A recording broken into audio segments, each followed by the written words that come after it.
Welcome to பணியும் வாய்ப்பும். Group டியோட exam நடந்துட்டு இருக்கு. இந்த வீடியோல 1 டிசம்பர் முதல் ஷிஃப்ட்ல கேட்ட science question and current affair questions இந்த மாதிரி கேட்டிருக்காங்க. என்ன பேட்டர்ன்ல இருக்குன்னு சொல்லி ஒவ்வொன்றா பார்க்கலாம். முதல்ல சயின்ஸ் பார்க்கலாம், அடுத்து கரண்ட் அஃபேர். சயின்ஸ்ல chemical formula of formic acid. So formic அமிலத்தோட வேதியியல் சூத்திரம் என்னன்னு கேட்டிருக்காங்களா? இப்போ இந்த கொஸ்டினை ஆன்சர் பண்ணணும்னா ஆக்சுவலி என்னன்னா 2022 ப்ரீவியஸ் கொஸ்டின்ஸ் கம்ப்ளீட் சீரியஸ் போட்டிருந்தேன். கெமிஸ்ட்ரியில ஒரு 10 வீடியோஸ் போட்டிருக்கேன். அதுல ஒரு கொஸ்டின்ல என்னன்னா, இப்ப இந்த பாக்குற கொஸ்டின் இருக்கு பாத்தீங்களா, இதுக்கு ஏத்தாப்புல நான் ஒண்ணு சொல்லியிருப்பேன். என்ன மென்ஷன் பண்ணிருப்பேன்னா, அதாவது இது எல்லாமே கார்பனோட டாபிக்ல வரும். ஸோ கார்பனோட டாபிக்ல ஆல்கஹால், ஆல்டிகைடு, கீட்டோனு, ஆசிட் இதுக்கெல்லாம் என்னன்னா ஃபேமிலி, அதாவது ஃபேமிலி குரூப்போட பேர் இருக்குன்னு சொல்லுவாங்க. ஆசிட் அப்படின்னு வந்தாவே அதுல என்னன்னா COOH அப்படின்னு முடியும்னு அர்த்தம். இதை வச்சு என்னன்னா அசிட்டிக் ஆசிட் இங்க பாருங்க CH3 COOH இருக்கா, அந்த மாதிரி ஆசிட் அப்படின்னு முடிஞ்சாவே COOH அப்படின்னு வரணும். CH3 COOH இப்பதான் பார்த்தோம் அசிட்டிக் ஆசிட், ரைட்டா? அப்ப மிச்சம் என்ன இருக்கும்? HCOOH. இதுதான் என்னன்னா ஃபார்மிக் ஆசிட். நான் எதுக்கு இவ்வளவு சொல்றேன் அப்படின்னா, நான் ஆல்ரெடி உங்களுக்கு ஒரு சீரிஸ் கொடுத்துருக்கேன். அதை நீங்க ப்ராப்பரா நீங்க கவனிச்சிருந்தீங்கன்னா இந்த இதெல்லாமே உங்க மைண்ட்ல இருந்திருக்கும். எக்ஸாம்ல கேட்கும்போது ஈஸியா ரீகலெக்ட் பண்ணி ஆன்சர் பண்ணிக்கலாம். அதனாலதான் இந்த டேபிள் ரொம்ப ரொம்ப இம்பார்ட்டன்ட், கொஞ்சம் ஞாபகத்துல வச்சுக்கோங்க. சரி, அடுத்து வாங்க. which of the following not a organic compound? கரிம சேர்மம் இல்லாது எது? அதான் கொஸ்டினா கேட்டிருக்காங்க. இப்ப நம்ம பேசிக்கா லேர்ன் பண்ணும்போது ஆர்கானிக்கும் இன்ஆர்கானிக்கும் ஒரு மேஜர் டிஃபரன்ஸ் இருக்கும். அது மட்டும் எக்ஸாம் ஹால்ல ரீகலெக்ட் ஆனா போதும். இந்த மாதிரி கொஸ்டின் கேட்கும்போது ஈஸியா ஆன்சர் பண்ணிடலாம். அதாவது ஆர்கானிக் அப்படின்னாவே அதுல கார்பன் இருக்குன்னு சொல்லுவாங்க. காம்பவுண்ட்னா சேர்மம், அந்த சேர்மத்துல கண்டிப்பா கார்பன் இருக்கும். அது ஹைட்ரஜனு கூட ஒரு பாண்டை உருவாக்குன்னு சொல்லுவாங்க. இன்ஆர்கானிக் ஆனது யூஸ்வலா என்னன்னா கார்பன் இருக்காது. இந்த மேஜர் டிஃபரன்ஸ் தெரிஞ்சா போதும். இங்க பாருங்களேன், இதுல இங்க பாருங்க, கார்பன் ஹைட்ரஜன் இருக்கு, கார்பன் ஹைட்ரஜன், கார்பன் ஹைட்ரஜன் இடத்துல இல்ல. அப்ப இதுதான் என்னன்னா இன்ஆர்கானிக் காம்பவுண்ட். அடுத்த கேள்வி, a net horizontal force of 20 Newton act on 4 kg block which is initially at rest for 5 seconds. Find the final velocity of the block. உனக்கு இந்த கொஸ்டின்ல நீங்க பார்த்தோன்னே ஓகே ஃபோர்ஸ் அப்படின்னு இருக்கு. அதுக்கப்புறம் என்ன ஃபைனல் வெலாசிட்டி. இந்த வெலாசிட்டி ரிலேட்டடா வந்தாவே என்ன நம்மளுக்கு ஸ்ட்ரைக் ஆகணும், ஒரு 3 ஃபார்முலா இருக்கு. அதாவது மோஷன் ரிலேட்டடா ஒரு 3 ஃபார்முலா எது வச்சிருக்கணும், இந்த வெலாசிட்டி சம்பந்தப்பட்டது இருக்கும். இந்த 3 ஃபார்முலாவும் நம்மளுக்கு என்னன்னா ஸ்ட்ரைக் ஆகணும். எக்ஸாம் ஹால்ல நம்மளுக்கு என்னன்னா அந்த கொஸ்டினை பார்க்கும்போது ஸ்ட்ரைக் ஆகணும். சரி, இப்ப அவங்க என்ன கேட்டிருக்காங்க? ஃபைனல் வெலாசிட்டி V தான் கேட்டிருக்காங்க. அப்ப V இருக்கிற மாதிரி ஃபார்முலா என்ன? V = U + AT. இந்த ஃபார்முலா அப்ளை பண்ணி ஆன்சர் பண்றதுதான். இப்ப அதை ஆன்சர் பண்ணணும் அப்படின்னு பார்த்தீங்கன்னு வச்சுக்கலாம், நம்மளுக்கு என்னன்னா அக்சலரேஷன்ஸ் கண்டுபிடிக்கணும். நம்மளுக்கு பேசிக் ஃபார்முலா F = MA இருக்கு பாத்தீங்களா? இதை வச்சு என்ன பண்ணலாம்னா நம்ம அக்சலரேஷன்ஸ் கண்டுபிடிக்கலாம். ஏன்னா ஃபோர்ஸும் என்ன கொடுத்துருக்காங்க, ஃபோர்ஸ் கொடுத்துருக்காங்க, ஃபோர்ஸ் கொடுத்துருக்காங்க 20 நியூட்டன், அந்த ஆல்சோ மாசுமே கொடுத்துருக்காங்க. அப்ப அதை வச்சு என்ன கண்டுபிடிச்சலாம், அக்சலரேஷன் கண்டுபிடிச்சிடும். அதை வச்சு என்னன்னா ஃபைனல் வெலாசிட்டி கண்டுபிடிச்சிடும். இது மாதிரி கொஸ்டின்ஸ் கேட்குறாங்க. இது ஞாபகத்துல வச்சுக்க. இந்த மாதிரி பேட்டர்ன்ல வந்துச்சுன்னா எப்படியாவது என்ன பண்ணணும்னா அந்த ஃபார்முலா வெலாசிட்டி ஃபார்முலாவை ஸ்ட்ரைக் பண்ணி என்ன பண்ணிக்கலாம், ஆன்சர் பண்ண தெரியணும். அப்கமிங் ஷிஃப்ட்ல இருக்கிற ஸ்டூடெண்ட்டுக்கு இது எல்லாமே லேர்னிங் தான், ஞாபகத்துல வச்சுக்கணும். அடுத்து போலாம். அடுத்த ஒரு கேள்வி என்னன்னா, ஒரு சொல்யூஷன்ல ஆசிட் இருக்கிற கன்ஃபார்ம் பண்ற எது ஸ்டேட்மெண்ட் இருக்கு அப்படின்னு ஒரு கொஸ்டின்ஸ் கேட்டிருக்காங்களாம். என்ன ஆப்ஷன் இருந்துச்சு அப்படின்னு தெரியல. இப்ப ஆசிட் ரிலேட்டடா நம்ம ஆசிட், பேஸ், சால்ட் அப்படின்னு சொல்லிட்டு கெமிஸ்ட்ரியில ஒரு டாபிக் இருக்கு. அதுல ஆசிட்ல லேர்ன் பண்ணும்போது இது எல்லாமே நான் உங்களுக்கு ப்ராப்பரா டீச் பண்ணியிருந்தேன். Complete science course NCERT school புக்ல என்ன இருக்கோ அதை வச்சுதான் நான் ப்ராப்பரா டீச் பண்ணியிருந்தேன். அதுல நம்ம ஆசிட்ல ப்ராப்பர்ட்டிஸ் அப்படின்னு லேர்ன் பண்ணியிருக்கோம். ஆசிடோட ப்ராப்பர்ட்டி என்ன? சோர், அதாவது புளிப்பு சுவையோட டேஸ்ட் இருக்கும். கரோசின், ஆசிட்னாவே கரோசி அப்படின்னு நம்மளுக்கு தெரியும். இதுல முக்கியமானது இங்க பாருங்களேன், ஆசிட் என்ன பண்ணும்னா இந்த இண்டிகேட்டர்ல ப்ளூ லிட்மஸ் பேப்பரை ரெட் கலர்ல மாறும். இந்த கிளாஸ் எடுக்கும்போது எப்படி ஒரு ஷார்ட்கட்டா சொல்லியிருப்பேன், அந்த ஆசிட்ல டி அப்படின்னு இருக்கா, ஃபைனல் முடியும் போது டி அப்படின்னு வரணும், கனெக்ட் பண்ணிக்கலாம். அதே மாதிரி பினாப்தலினுமே இண்டிகேட்டர் தான், அதுல கலர்லெஸ்ஸா இருக்கும் ஆசிட். அதே மெத்தில் ஆரஞ்சு அதோட கலர் ரெட் கலர்ல இருக்கும். இதுதான் என்னன்னா அந்த ப்ராப்பர்ட்டி அது ரிலேட்டடா சப்போஸ் கேட்டிருக்கலாம். கனெக்ட் பண்ணுங்க. அடுத்து பார்க்கலாம். which of the following property of isobar is always different. இது ஒண்ணு கிடையாது. இது நம்ம ஸ்டேட் ஆஃப் மேட்டர் வந்து, அதாவது கெமிஸ்ட்ரி ஒரு டாபிக் இருக்கும். அதுல நம்ம ஆட்டம் ரிலேட்டடா லேர்ன் பண்ணும்போது ஐசோடோப்பு, ஐசோபார் இது எல்லாமே வந்து நம்ம லேர்ன் பண்ணியிருக்கோம். ஐசோபாருக்குன்னா நம்ம என்ன பேசிக்கா தெரிஞ்சுக்கிறதாம். ஐசோடோப்னா ஈஸியா நீங்க ஞாபகத்துல வச்சுக்கிறீங்க. ஐசோடோப் அப்படின்னாவே எது நமக்கு மைண்டுக்கு வந்துன்னா ஹைட்ரஜன் வரும். H11, H12, H13 அப்படின்னு இருக்கும். அதாவது சேமான அட்டாமிக் நம்பர் டிஃப்ரெண்டான மாஸ் நம்பரை கொண்டதான் வந்து ஐசோடோப். அதுக்கு அப்படி ஆப்போசிட்டா தான் ஐசோபார் இருக்கும். இங்க பாருங்க, ஆர்கான், பொட்டாசியம், கால்சியம் எல்லாம் என்னென்ன மேல இருக்கிற வந்து என்ன சேமான மாஸ் நம்பர் சேமா இருக்கும். ஆனா எது வந்து வேறையா இருக்குன்னா அட்டாமிக் நம்பர் வந்து வேறையா இருக்கும். அட்டாமிக் நம்பர் வந்து கீழே இருக்கிறது. அப்ப அதை வச்சு பார்க்கும்போது என்ன வேணும், எது டிஃப்ரெண்டா இருக்கும், ஆல்வேஸ் வந்து எது டிஃப்ரெண்டா இருக்குன்னா அட்டாமிக் நம்பர் தான் வந்து டிஃப்ரெண்டா இருக்கும். இந்த ஐசோடோப்பையும் ஐசோபாரையும் என்னன்னா கனெக்ட் பண்ணி லேர்ன் பண்ணி வச்சுக்கேன். ஏன்னா நிறைய டைம் கன்ஃபியூஷனா இருக்கும். அதனாலதான் வந்து சொல்றேன். அடுத்து போலாம். பவரோட பவரோட ஃபார்முலா வந்து என்னன்னு கேட்டிருக்காங்க. இது என்ன, ஒர்க்கு எனர்ஜி பவர்னு சொல்லிட்டு பிசிக்ஸ்ல ஒரு டாபிக் இருக்கும். ஸோ பிசிக்ஸ்ல வந்து ஒர்க்கு எனர்ஜி பவர் அப்படின்னு சொல்லி வந்து ஒரு டாபிக் இருக்கும்ல, அதில் நான் வந்து சொல்லியிருப்பேன். ஸோ பவர் அது வந்து நம்ம திறன் அப்படின்னு சொல்லலாம், இல்லை சக்தி அப்படின்னு சொல்லலாம். பவருக்கான ஃபார்முலா டிஃபைன் பண்ணி சொல்லும் போது என்னன்னா, எவ்வளோ நேரத்துல எவ்வளவு ஒர்க் பண்றோம், define as a time rate at which work is done or energy transfer தான் என்னன்னா பவர். அப்போ P is equal to W by T அப்படின்னு வரும். இந்த ஃபார்முலா நம்ம ஆத்துல வச்சுக்கணும். அதான் வந்து இங்கேயும் கேட்டிருக்காங்க. இது எல்லாமே ஸ்கூல் புக்கில் இருக்கிறதா நான் அகைன் சொல்றதுக்கான ரீசன், நான் சயின்ஸ்ல கொடுத்ததை ப்ராப்பரா என்ன பண்ணிட்டு போங்கன்னா ரிவிஷன் பண்ணிட்டு போங்க. மோஸ்ட் வந்து என்னன்னா யூஸ்ஃபுல்லா இருக்கும் ஃபார் குரூப் டி எக்ஸாம். எனக்கு கொஸ்டின் எல்லாமே ஸ்கூல் புக்ல தான் கை வைக்கிறாங்க. ஸோ அதனாலதான் வந்து நான் சொல்றேன். சரி, அடுத்து வாங்க. An object is placed at a distance of 30 centimeter in front of a concave mirror of a focal length of 50 centimeter. Find the distance of the image அப்படின்னு இருக்காங்க.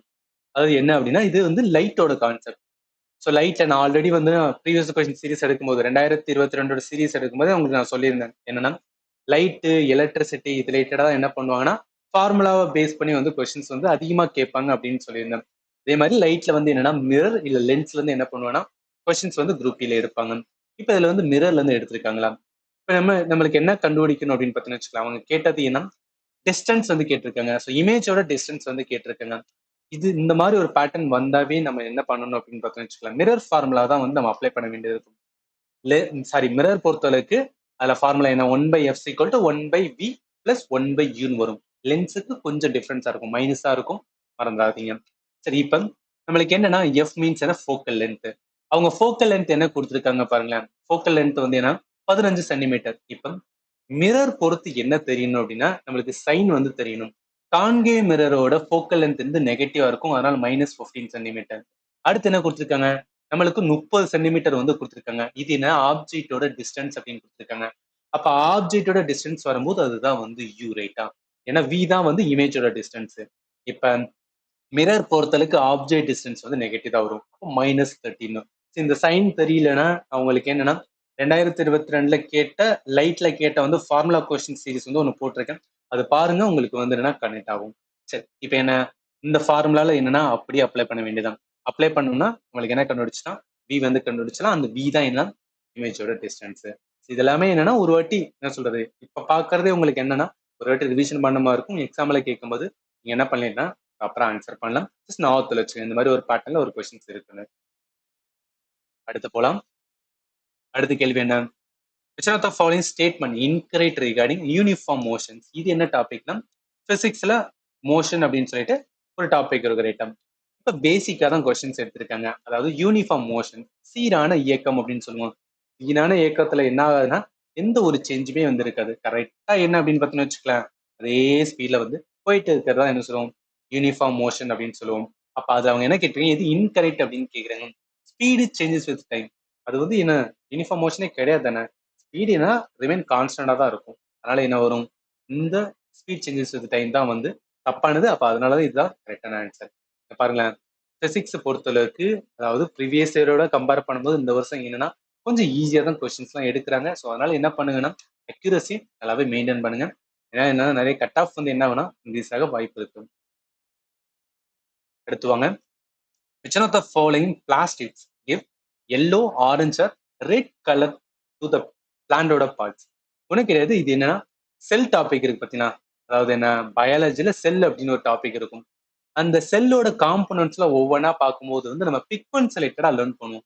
நம்மளோட தாவரம் இருக்குன்னா ஒவ்வொன்றும் வந்துன்னா ஒவ்வொரு மாதிரி பிக்மெண்ட்ஸ் கொண்டிருக்கும். இப்ப குளோரோஃபில் என்ன பண்ணும்? அதுதான் வந்துன்னா பிளான்ட்டுக்கு போட்டோசிந்தசிஸ் பண்ணக்கூடியது. அது இல்லாம சில வந்து பிக்மெண்ட்ஸ் வந்து குரோமோபிளாஸ்ட் இருக்கும். இந்த குரோமோபிளாஸ்ட் தான் வந்து ஒவ்வொரு பிளான்ட் ஒவ்வொரு கலர்ல இருக்குன்னா அதுக்கு காரணம் என்ன? இந்த குரோமோபிளாஸ்ட் தான். அப்ப அதை வச்சு பார்க்கும்போது என்ன வேணும்? குரோமோபிளாஸ்ட் தான். இதுவும் என்ன அப்படின்னா ஸ்கூல் புக்ல இருக்கிறதா. சரி, இப்ப இது வரைக்கும் என்ன பார்த்துருக்கோம்னா சயின்ஸ் வந்து பார்த்துருக்கோமா. இப்ப நீங்க சயின்ஸ்ல அதாவது அப்கமிங் டேஸ்ல உங்களுக்கு எக்ஸாம் இருக்குன்னா நீங்க என்ன பண்ண ப்ரீவியஸ் கொஸ்டின் சீரிஸோட பிளேலிஸ்ட் போட்டுருக்கலாம். இதையும் பாருங்க. பிளஸ் ஃபண்டமெண்டலுமே என்ன பண்ணணும் ஒரு வாட்டி ரிவிஷன் பண்ணுங்க. நிறைய டைம் இருக்குன்னா ஃபண்டமெண்டலையும் நல்லா வந்தனா ப்ராப்பரா இன்னொரு வாட்டி கூட என்னன்னா லேர்ன் பண்ணிட்டு ப்ரீவியஸ் கொஸ்டின் சீரிஸும் பாருங்க. ஏன்னா சயின்ஸ் வந்து மிஸ் பண்ணாதீங்க. ஏன்னா கொஸ்டின் வந்து ஈஸியா இருக்கும் போது நம்ம தப்பு பண்ணிட்டு வந்தா அது நம்மளோட இஷ்யூ தான். அண்ட் ஆல்சோ ஜிகேல பாத்தீங்கன்னு வச்சுக்கலாம் மோஸ்ட்லி கரண்ட் அஃபேரா இருக்கனால ஸ்கோர் பண்ற ஏரியா அப்படின்னா சயின்ஸ், மேத், ரீசனிங். அதனாலதான் வந்து சொல்றேன். சரி, இப்ப என்ன பண்ணலாம்னா கரண்ட் அஃபேர். ஏன்னா ஜிகேல வந்து 20 கொஸ்டின்ல வந்து மெஜாரிட்டி ஆஃப் த கொஸ்டின்ஸ் என்னன்னா கரண்ட் அஃபேர் எல்லாம் கேட்கனால அது என்ன மாதிரி வந்துன்னா ஏரியால இருந்து கேட்கலாம்னு சொல்லி ஒவ்வொன்றா பார்க்கலாம். முதல்ல வருணா நாவல் எக்ஸசைஸ் வந்து இந்தியாவுக்கும் எந்த கண்ட்ரி? இது என்ன எக்ஸசைஸ் ரைட்டா? அதாவது நான் டிஃபென்ஸ் செலக்ட்ல தான். டிஃபென்ஸ் செலக்டர் என்ன பண்ணிருக்காங்கன்னா கொஸ்டின்ஸ் வந்து எடுத்திருக்காங்க. இப்போ வருணா எக்ஸசைஸ் இது எல்லாமே என்னன்னா நான் உங்களுக்கு ஒரு பிடிஎஃப் வந்து கொடுத்துருந்தேன். ஸோ பிடிஎஃப் வந்து என்ன பிடிஎஃப் அப்படின்னு கேட்டீங்கன்னா ஜனவரி 2 வந்து July. So January to July 2025 current affair PDF ஆப்ல வந்து ப்ரொவைட் பண்ணினா அது ஒரு வாட்டி ரிவிஷன் பண்ணுங்க. நிறைய கரண்ட் அஃபேர் என்னன்னா ரிப்பீட்டா இருக்கு. ஸோ அதனாலதான் வந்து சொல்றேன். சரி, இப்ப வருணா நாவல் எக்ஸசைஸ் வந்து இந்தியாவுக்கும் பிரான்ஸுக்கு இடையே வந்துருன்னா நடக்கிற எக்ஸசைஸ். அதை வச்சு பார்க்கும்போது என்ன அப்படின்னு பார்த்து வச்சுக்கலாம். கொஸ்டினுக்கு ஆன்சர் என்ன வரும்னா பிரான்ஸா வரும். இது இல்லாம நான் அடிஷனலாவும் என்னன்னா எக்ஸசைஸோட நேம் வந்து கொடுத்துருக்கேன். ஜஸ்ட் பார்த்து வச்சுக்கேன். இதை வேணா கேட்கலாம். நமக்கு வந்து எக்ஸாம்ல வரும். அடுத்த question which Indian athlete broke the national record in the 10,000 meter with the timing? ஒரு செகண்ட் கொடுத்துருக்காங்க. The 10 track festival on 29th March 2025 இருக்கா. இப்ப இந்த 10,000 மீட்டர் இல்ல 1,500 மீட்டர் அப்படின்னு வந்தாவே நீங்க வந்து அத்லெட்டிக் ரிலேட்டடா வந்து நீங்க பாக்குற ஒரு இன்ட்ரெஸ்ட் இருந்துச்சுன்னா கண்டிப்பா அவரை பத்தி தெரிஞ்சிருக்கும். குல்வர் சிங் இவதான் என்ன பண்ணிருக்கான்னா நம்ம இந்தியாவோட நேஷனல் ரெக்கார்டு வந்து 3000 மீட்டர், 5000 மீட்டர், 10,000 மீட்டரோட வந்து இவர் வச்சிருக்காரு. நீங்க ஃபாலோ பண்றீங்க சும்மா நீங்க யூடியூப்ல பார்த்தாலுமே வந்து ரொம்ப ஃபேமஸ் ஆனது. எதுக்காக சொல்லணும், நீங்க ஸ்போர்ட்ஸ் ரிலேட்டடா சில இன்ட்ரெஸ்டான ஸ்டூடெண்ட் இருந்தா கண்டிப்பா என்ன பண்ணிருப்பீங்கன்னா கரெக்டா கேட்கும் போது நீங்க வந்து ஆன்சர் பண்ணிருக்கலாம். ஆன்சர் வந்து குல்வர் சிங். இவர்தான் என்ன பண்ணிப்பாங்க இந்த 10,000 மீட்டர்ல வந்து ஒரு நியூ நேஷனல் ரெக்கார்டா வந்து உருவாக்கியிருப்பாரு. அடுத்த கொஸ்டின் ஜெண்டர் கேப் இண்டெக்ஸ் 2025 எந்த கண்ட்ரி ஃபர்ஸ்ட் அப்படின்னு கேட்கறாங்க. இதுவும் நான் வந்து இந்த ப்ரீவியஸ் கொஸ்டின் சீரீஸ்லேயே வந்து நான் மென்ஷன் ஆயிருக்கிறதா. குளோபல் ஜெண்டர் கேப் இண்டெக்ஸ் இந்தியாவோட ரேங்க். ஏன்னா நம்ம ஒரு ரிப்போர்ட் லேர்ன் பண்ண போனாவே என்ன பண்ணோம்னா இந்தியாவோட ரேங்க் என்னன்னு லேர்ன் பண்ணுவோம். யாரு ரிலீஸ் பண்றாங்க லேர்ன் பண்ணுவோம். அதுக்கப்புறம் வந்து டாப் 3 ரேங்கிங் யாருன்னு பார்ப்போம். அதுல ஃபர்ஸ்ட் வந்து ஐஸ்லாந்து. பொதுமே யூரோப் கண்ட்ரி தான் என்னன்னா இந்த மாதிரி ரிப்போர்ட்ல வந்து ஃபர்ஸ்டா இருப்பாங்க. அதுல என்ன அப்படின்னா நம்ம வந்து கொஞ்சம் டெப்தா பார்க்க வேண்டியது இருக்கு. ஏன்னா குரூப் டில என்னன்னா அதுதான் வந்து பர்டிகுலரா கேட்கறனால ஃபர்ஸ்ட் ஐஸ்லாந்து, அடுத்து பின்லாந்து, அடுத்து நார்வே. அப்ப இதை பொறுத்த இருக்கு ஜெண்டர் கேப் இண்டெக்ஸ் பொறுத்தவரைக்கும் யாரு ஃபர்ஸ்ட் அப்படின்னா ஐஸ்லாந்து. அதனால வந்து என்ன அப்படின்னா சீதா வரும். இது எல்லாமே கரண்ட் அஃபேர் கொஞ்சம் பார்த்து வச்சுக்கோங்க. எதுக்காக சொல்லணும், நிறைய கரண்ட் அஃபேர் ரொம்ப டஃபா இருக்கு அப்படின்னா அதை நம்ம அட்டன் பண்ணாம வருதுல ஓகே. பட் இதெல்லாம் வந்து என்ன நம்ம ஆல்ரெடி வந்து ப்ரிப்பேர்டா இருந்துன்னு வச்சுக்கலாம். கேட்கும் போது ஈஸியா ஆன்சர் பண்ணலாம். அதனால சொல்றேன். எனக்கு கட் ஆஃப் வந்து ரொம்ப ஹையா வரும்போது அதுக்கு ஏத்தாப்புல நம்ம வந்து என்னன்னா ஆன்சர் பண்ணும் போதும் நம்ம கட் ஆஃப் வந்து தொட முடியும். சொல்றது புரியும் நினைக்கிறேன். அடுத்த கேள்வி who won the 2025 Pritzker architecture prize? எப்படி இந்த நோபல் பிரைஸ் ரொம்ப வந்து ஃபேமஸ் சொல்றாங்களோ அதுக்கு ஈக்குவலண்டான வந்து ஒரு ஆர்கிடெக்சர் பிரைஸ் என்ன சொல்றாங்க இந்த பிரிட்ஸ்கர் பிரைஸ் அப்படின்னு சொல்லுவாங்க. அது யாரு வின் பண்ணா அப்படின்னு வந்து கேட்டிருக்காங்க. இதுவுமே நான் பிடிஎஃப்ல வந்து நான் உங்களுக்கு மென்ஷன் பண்ணியிருக்கேன். எதெல்லாம் நான் இந்த மாதிரி மென்ஷன் பண்றேனோ அதெல்லாம் பிடிஎஃப்ல இருக்குன்னு அர்த்தம். சரி, பிக்சர் ஆர்கிடெக்சர் பிரைஸ் யாரு வின் பண்ணியிருக்கேன்னா Chinese architect Liu Jiakun. So Liu Jiakun தான் என்ன பண்ணியிருக்காருன்னா வின் பண்ணியிருக்காரு. அப்ப இதை வச்சு பார்க்கும்போது என்ன லியூ ஜியாகுன். அடுத்து வாங்க, who is the chairman of 16th finance commission of India? இது வந்து இந்த வருஷத்தோட கரண்ட் அஃபேர் கிடையாது. 2023 தான் இந்த 16வது ஃபினான்ஸ் கமிஷன் சேர்பர்சன் என்ன அப்பாயிண்ட் பண்ணியிருப்பாங்க. பட் எல்லா வருஷமே எவ்ரி மந்த் என்ன அப்படின்னா இந்த ஃபினான்ஸ் கமிஷனோட வந்து என்னன்னா ஏதாவது ஒரு நியூஸ் வந்து வந்துகிட்டே இருக்கும். எதுக்கான சென்ட்ரல் கவர்மெண்ட்டுக்கும் ஸ்டேட் கவர்மெண்ட்டுக்கும் ஏதோ ஒரு பிரச்சனை ஃபினான்ஸ் ரிலேட்டடா போகுதுன்னா அது ரிலேட்டடா பேசுற வந்துன்னா ஒரு கமிஷன் தான் ஃபினான்ஸ் கமிஷன். அதனால இவங்க எப்போதும் நியூஸ்ல இருப்பாங்க. ஜஸ்ட் ஞாபகத்துல வச்சுக்கேன். 16வது ஃபினான்ஸ் கமிஷனோட யார் சேர்பர்சனா? அரவிந்த் பனாகிரியா. அதை வச்சு பார்க்கும்போது அரவிந்த் பனாகிரியா. அடுத்து வாங்க. In IPL 2025, who scored the highest individual score in single inning? Actually என்னன்னா நம்ம ஐபிஎல் டெஃபினட்டா வந்து பார்த்துருப்போம். அது நம்மளுக்கு என்னன்னா மோஸ்ட்லி தெரிஞ்சது வின்னர் தெரியும், ரைட்டா? அது ரன்னர் அப் தெரியும். இதே மாதிரி என்ன அப்படின்னு பார்த்தீங்கன்னா யாரு மோஸ்ட் வேல்யூபிள் பிளேயர் தெரியும், யாரும் அதிகமா ரன் அடிச்சாங்க, யாரும் அதிகமான வந்து விக்கெட் வாங்கினாங்க. இதான் நம்ம மைண்ட்ல மோஸ்ட்லி வந்து வச்சுக்கிறோம். நம்ம என்ன கேட்டிருக்காங்கன்னா யாரு வந்து ஒரு சிங்கிள் இன்னிங்ல ஹையஸ்ட் ஸ்கோர் பண்ணா? இது ரொம்ப கொஞ்சம் வந்து என்னன்னா கிரிக்கெட்ல வந்து ரொம்ப டெப்தா இருக்கும்னா டெஃபினட்டா வந்துன்னா மைண்ட்ல வச்சிருக்கலாம். நார்மல் ஸ்டூடெண்ட்டுக்கு வந்து இது கொஞ்சம் டஃப்பான கொஸ்டின் தான். யார் பண்ணிருப்பானா அபிஷேக் சர்மா தான். ஏன்னா 141 ரன் வந்துன்னா எடுத்திருப்பாரு. நிறைய ஸ்டூடெண்ட் ஈஸியா இருக்கும், பட் சில ஸ்டூடெண்ட் டஃபா இருக்கும். அதனாலதான் வந்து சொல்றேன். அடுத்து வாங்க. As per the Supreme Court judgment வந்து dated May 20, 2025. What is the minimum legal practice experience restored as a mandatory requirement for candidate applying for entry level judges, அதாவது சிவில் ஜட்ஜ் ஜூனியர் டிவிஷன் போஸ்ட்டுக்கு? Actually இது ஒரு கான்ட்ரவர்சியா போயிட்டு இருந்தது. But லேட்டரா என்ன பண்ணா supreme court judgement வந்து ஒரு கொடுத்திருந்தாங்க. அதுல என்ன சொன்னாங்கன்னா யாரெல்லாம் வந்து சிவில் ஜட்ஜுக்கு வந்து எழுதுறாங்களோ அதை வந்து அட்லீஸ்ட் என்ன 3 வருஷம் வந்து அவங்க லீகல் பிராக்டிஸ் வந்து பண்ணிருக்கணும். அது வந்து என்னன்னா மறுபடியும் வந்து சொல்லியிருப்பாங்க. இது நியூஸ் வந்து ஜஸ்ட் ஞாபகத்துல வச்சு அப்ப 3 இயர்ஸா என்ன வரும்னா இந்த கொஸ்டின் ஆன்சர் வரும். அடுத்து 2025 state wise ranking for forest biodiversity climate improvement which India state secure the first position. அதாவது 2025 எந்த ஸ்டேட்ல ஃபாரஸ்ட் ரீஜன் அதிகமா இருக்கு அப்படின்னு சொல்லி ஒரு ரேங்க் எடுத்திருப்பாங்க. அதுல யார் ஃபர்ஸ்ட் வந்திருப்பானா இங்க இருக்கு பாருங்களேன், ஆந்திர பிரதேஷ் தான் வந்து டாப் ரேங்கிங் வந்திருப்பாங்க. அதனால என்னன்னா ஆந்திர பிரதேஷ் ஆப்ஷன் பி தான். இது எல்லாமே என்னன்னா ஜூன் நான் சொன்னேன் பாத்தீங்களா, ஜனவரி டு ஆல்மோஸ்ட் என்ன ஜூலை வரைக்கும் பாத்துக்குங்க, நல்லாவே வந்து யூஸ்ஃபுல்லா இருக்கும். அடுத்து September 2025 who was appointed as a new deputy governor of RBI. என்ன சார் இங்க வந்து செப்டம்பர் வரைக்கும் கொஸ்டின் கேட்டிருக்காங்களே அப்படின்னு நினைச்சீங்கன்னா ஆக்சுவலி இது வந்து ஒரு கன்ஃபியூஷனான இதுதான். எதுக்காக சொல்ல வரேன்னா ஆர்பிஐ பொறுத்தளவுக்கு நல்லா கவனிங்க. ஆர்பிஐ பொறுத்தளவுக்கு ஒரு கவர்னர் இருப்பார். ஒரு கவர்னர் இருப்பாரு, அவரோட சேர்த்து 4 டெபுட்டி கவர்னர் இருப்பாங்க. இதோட இது வந்து டெபுட்டி கவர்னர் நல்லா கவனிங்களா, பூனா குப்தா இவங்க வந்து என்னன்னா ஜூன் மாசம் என்னன்னா அப்பாயிண்ட் பண்ணிருப்பாங்க.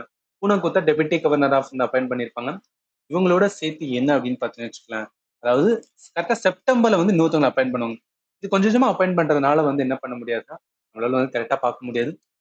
செப்டம்பர்ல யாருன்னா ஸ்ரீஷ் சந்திர முர்மு இவரை என்னன்னா அப்பாயிண்ட் பண்ணிருப்பாங்க. நான் சொன்னது பூனம் கூத்தங்க இருக்கா பாருங்களேன், இவங்க வந்து டெபுட்டி கவர்னர் அப்பாயிண்ட் பண்ணிருப்பாங்க. எதுக்காக சொல்ல வார அப்படின்னு பார்த்தீங்கன்னா 4 டெபுட்டி கவர்னர் இருக்காங்களா, அந்த 4 பேருமே ஞாபகத்துல வச்சுக்காங்க. இந்த இதுல கேட்டது வந்து ஸ்ரீஷ் சந்திர முர்மு தான் வரும். மிச்சம் இருக்கிற 4 பேர் ஒருத்தவங்க பூனா கூத்தா அப்படின்னு சொல்லிட்டு இது நான் பிடிஎஃப்ல மென்ஷன் பண்ணியிருக்கேன். மிச்சம் இருக்கிறது பார்த்துன்னு வச்சுக்கலாம், ரவிசங்கர். அடுத்து சுவாமிநாதன் வந்து ஜானகிராமன். சுவாமிநாதன் ஜானகிராமன் ஞாபகத்துல வச்சுக்கணும். அடுத்து போலாம். Who received the Archana award 2024-25 in boxing இருக்கா? இது வந்து ஒரு டஃப்பான கொஸ்டின் சொல்லுவேன். ஏன்னா 2025 அதாவது 2024-25 அதோட வந்து என்னன்னா ஜனவரியில வந்து கொடுத்தாங்க. ஜனவரியில ஸ்போர்ட்ஸ் அவார்டு வந்து இந்தியாவில கொடுப்பாங்க. மேஜர் தயன்சந்த் கேல் ரத்னா, அர்ஜுனா அவார்டு இதெல்லாமே கொடுக்கும் போது அர்ஜுனா அவார்டு மொத்தமா 32 பேருக்கு கொடுத்தாங்க. 32 பேர். 32 பேரையும் நம்மளால ஞாபகத்தை வச்சிட முடியாதுல, அதனாலதான் டஃபஸ்ட் கொஸ்டின் சொன்னேன். பாக்ஸிங்ல பாருங்களேன். ஸோ பாக்ஸிங்ல என்ன அப்படின்னு பார்த்தீங்கன்னா நித்து, அதே மாதிரி வந்து பூரா. இந்த இடத்துல கொடுத்தது வந்து யாரு கொடுத்துருக்காங்க? நித்து கிடையாது, பூரா இருக்கு. ஸோ அதனால என்ன வரும்? இவங்க தான் வரும். இந்த மாதிரி கேட்குறாங்க. உங்களால டைம் வந்துச்சுன்னா இந்த அர்ஜுனா அவார்டு வந்து யாரு 32 பேர் இருக்குன்னா ஜஸ்ட் அந்த பேர் ஒரு மாதிரி வந்து பார்த்து வச்சுக்கேன். ஏதாவது ஒரு இடத்துல வந்து கனெக்ட் ஆகும்போது நம்ம என்ன பண்ணலாம்னா எலிமினேட் பண்ணி ஆன்சர் பண்ணலாம். அதுக்காக தான் சொல்றேன். அடுத்து வாங்க. In June 2025, which country hosted the Guinness World Record yoga session with over 3 lakh participant அப்படின்னு இருக்கா? ஆக்சுவலி வந்து இந்த யோகா அப்படின்னு வந்தாவே அது கின்னஸ் வேர்ல்ட் ரெக்கார்ட்லாம் பண்றது என்ன கண்டிப்பா என்னன்னா இந்தியாவில தான் நடந்திருக்கும், ரைட்டா? நீங்க இதெல்லாம் வந்து என்ன பண்ணலாம் ஈஸியா ஆன்சர் பண்ணலாம். ஒரு லாஜிக் தான். லாஜிக் வந்து என்ன எடுத்து நம்ம என்ன பண்ண வேண்டியதுன்னா ஆன்சர் பண்ண வேண்டியது இருக்கும். அடுத்து வாங்க. What was the main focus or theme of world environment day 2025? Option on 5th June 2025 இருக்காம். ஆக்சுவலி இதுக்கு முன்னாடிலாம் இந்த ஒரு ஏதாவது ஒரு டே இருக்குன்னா அது எப்ப நடந்துச்சு கேட்பாங்க. இப்போ வேர்ல்டு என்விரான்மெண்ட் டே எந்த டேட் நடந்தது அதான் வந்து கேட்டுட்டு இருந்தாங்க. இப்போ கொஞ்சம் டெப்தா போய் தீம் வந்து கேட்க ஆரம்பிச்சிருக்காங்க. நம்ம தெரிஞ்சுக்க வேண்டியது வேர்ல்டு என்விரான்மெண்ட் டே 2025 தீம் வந்து பிளாஸ்டிக் பொல்யூஷன். ஜூன்ல இது கரண்ட் அஃபேர் இருந்திருக்கான். அப்ப இதை வச்சு பார்க்கும்போது பீட் பிளாஸ்டிக் பொல்யூஷன் தான். ஆக்சுவலி என்னன்னா இது ரிலேட்டடா வந்து உங்களுக்கு பிடிஎஃப்ல கொடுத்துருந்தேன். ஜூன் மாசம் கவர் பண்ணும்போது அந்த பிடிஎஃப்ல வந்து வேர்ல்டு என்விரான்மெண்ட் டேல வந்து அவர் பிரைம் மினிஸ்டர் என்ன பண்ணிருப்பாங்கன்னா ஒரு கேம்பெயினை ஸ்டார்ட் பண்ணிருப்பாங்க. பட் அதுல தீமை மட்டும் மென்ஷன் பண்ண மறந்துட்டேன். ஜஸ்ட் நான் ஆத்துல வச்சுக்கேன். இது மட்டும் வந்து மறந்துட்டேன். அதனால இந்த கொஸ்டினுக்கு ஆன்சர் வந்து அதான் வரும். Plastic pollution. இப்ப என்னன்னா கரண்ட் அஃபேர் சொன்னோம் பாத்தீங்களா, கம்ப்ளீட்டா ஜனவரி டு வந்து ஜூலை வரைக்கும் வந்து கரண்ட் அஃபேர் இந்த மாதிரி தான் என்னன்னா பிடிஎஃப் வந்து அட்டாச் பண்ணிருக்கேன். இந்த பிடிஎஃப் எல்லாமே எதுல இருக்குன்னா ஆப்ல தான் இருக்கு. ஆப்ல கம்ப்ளீட் ஜிஎஸ் கோர்ஸ் இருக்கும். அந்த கோர்ஸ்ல தான் என்ன கரண்ட் அஃபேருக்கான பிடிஎஃப் வந்து அட்டாச் பண்ணியிருக்கேன். நீங்க என்ன பண்ணுங்க அப்படின்னு பார்த்தீங்கன்னா அது ஒரு வாட்டி வந்து எக்ஸாம் போறதுக்கு முன்னாடி ரிவிஷன் பண்ணிட்டு போங்க. நல்லாவே யூஸ்ஃபுல்லா இருக்கும். ஆக்சுவலி கரண்ட் அஃபேர் எல்லா கொஸ்டினுமே வந்துடுனா நம்ம பண்ணாட்டாலும் ஒரு 20 கொஸ்டின்ஸ் வந்து கேட்கிற இடத்துல, அதாவது கரண்ட் அஃபேர் 20 கொஸ்டினா வந்து வருதுன்னு வச்சுக்கலாம். அதுல ஒரு 15 கிட்ட, நான் சொல்றது 15 கிட்ட வந்து நம்மளுக்கு தெரிஞ்சாவே வந்து நல்ல இதுதான் சொல்லுவேன். ஏன்னா எல்லா இதையும் நம்மளால என்ன பண்ண முடியும்னு வச்சுக்கோங்க. கரண்ட் அஃபேர் வந்துன்னா லேர்ன் பண்ண முடியாது. ஏன்னா அன்பிரிடிக்டபிள். என்ன எதை வேணா கேட்கலாம். இருக்கிறதுக்குள்ள என்ன பண்ணிக்கணும் லேர்ன் பண்ணிட்டு அதை 2-3 வாட்டி ரிவிஷன் பண்ணிட்டு போகணும்னு வச்சுக்கோங்க. எக்ஸாமுக்கு யூஸ்ஃபுல்லா இருக்கும். சரி, இதுக்கப்புறம் இருக்கிற ஷிஃப்ட்டை நெக்ஸ்ட் வீடியோல பார்க்கலாம். அண்ட் ஃபைனலி தேங்க்யூ ஃபார் வாட்சிங் and have a nice day.